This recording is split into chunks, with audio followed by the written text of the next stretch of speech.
Hello everybody. In today's video, I'm going to show you how to fix limited access in Discord. So in order to fix limited access in Discord, firstly, you need to open your Google and type down limited access Discord and search for it.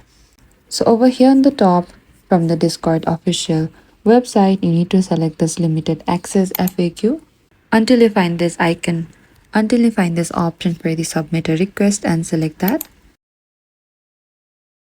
And here you need to perform a security verification. And in order to submit a ticket, you need to sign in the top right. So over here, you need to type down your email and your password in order to sign in and select sign in.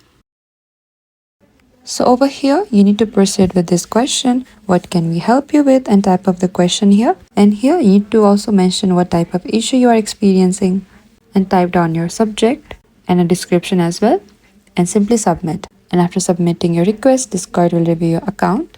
And keep an eye on the email address linked to your Discord account and including your spam or junk folder. And that is it. Thank you for watching this video.